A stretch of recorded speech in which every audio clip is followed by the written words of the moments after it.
You've all heard of Seth, right? The bad guy in Egyptian mythology. But is he really evil or dangerous? That would go against all the principles of cosmic law. He is a most unusual character with a very strange look and many names. So let's see what they can tell us about him.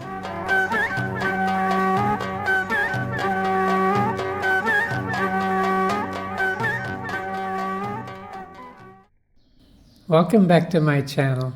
And before we get into the name of Seth, remember I told you how these two pairs of twins are so closely connected, and how the names of Ausar and Auset share the hieroglyph of the throne, Aus. But when you remove the throne from the name of Isis, what you're left with is Set, the name of her twin brother. The spelling is different, but the sound is similar. Because he has so many names, I only have time to cover 2 of them today, but you can read about the others in my blog, News from Beyond, and there's a link below.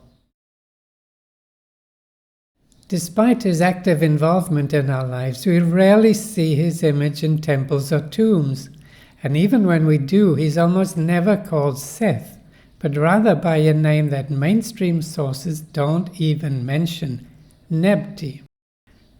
However, let's start with the name that we all know him by, Seth.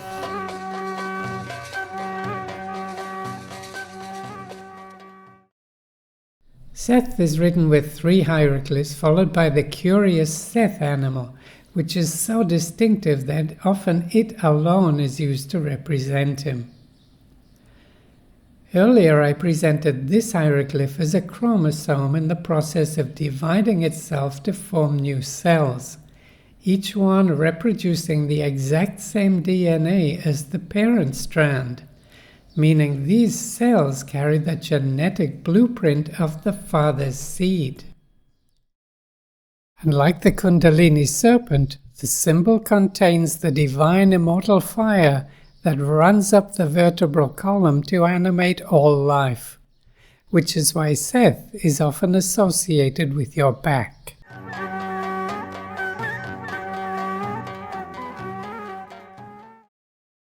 Now, along the body of the Nile, Seth presides over the sacral chakra in Komombo, his virility and strength being essential to his principal function of instinct, which works with everything from the level of living cells and molecules to the functional operation of all creatures.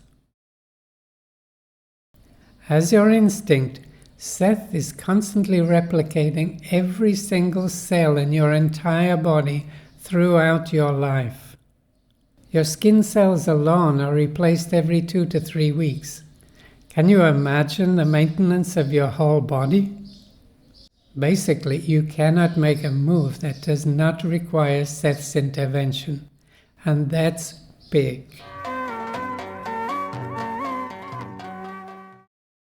As if that's not enough, on a metaphysical level, when this vital energy is mastered by someone of great spiritual discipline, it can unlock an endless fountain of inner wisdom.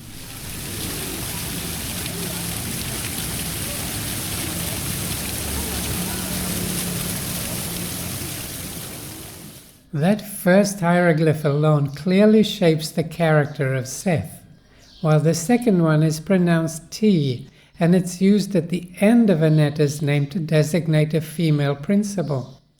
Yet here we discover the exception, because Seth represents the epitome of masculinity. From testosterone to physical stamina and endurance, he is 100% male. So how can he have this hieroglyph placed here?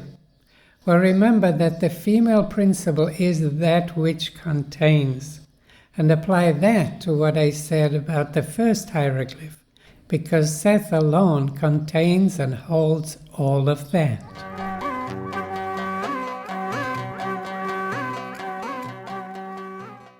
The third is an elongated rectangle that's not pronounced, and it's sometimes filled with the wave or energy symbol, So scholars call it a pool of water, but it actually represents plasma, which tells us about the frequencies that Seth operates on. So one reading of his name is the keeper of the vital fire that can vivify and reproduce all things through the ubiquitous state of plasma.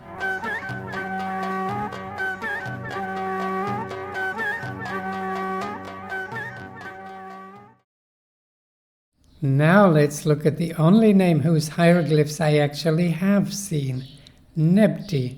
But there's a bit of a twist here, because Nebti or Nubt is the ancient name for Nakada, where an important temple of Seth stood. In pre-dynastic times, Nakada was the principal destination for pilgrimage, and scholars translate its name as the City of Gold. However, another sacred site with the same name is now called Komombo, where still today the surrounding mountains contain lots of gold. And I'll speak much more about that in Seth Part 3.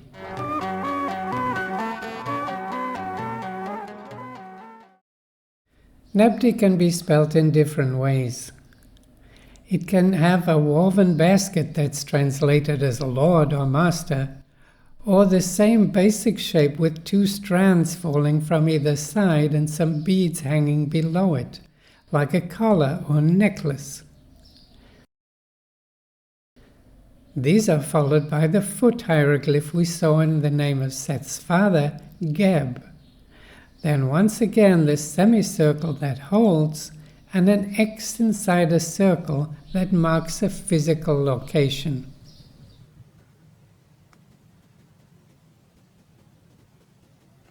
To understand this name, we need to trace back through his male lineage, starting with the netter Geb, whose name is written with a goose and a foot. Now, geese are birds, and what makes birds special is they can fly. They can move through the air without touching the earth, so they belong to another realm, the realm of Shu. Next is a foot, which completely grounds us, the opposite of flying.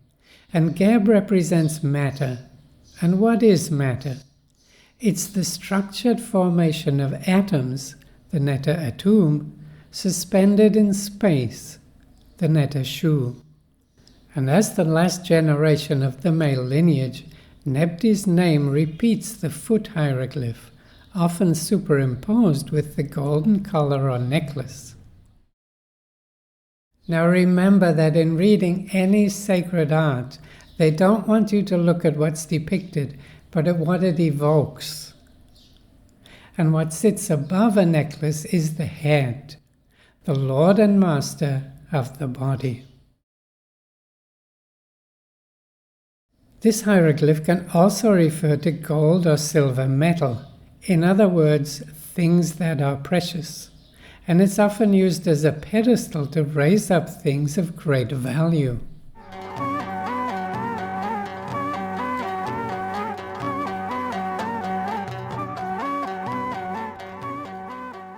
Nakada was a major pre-dynastic settlement, famous for its highly refined pottery.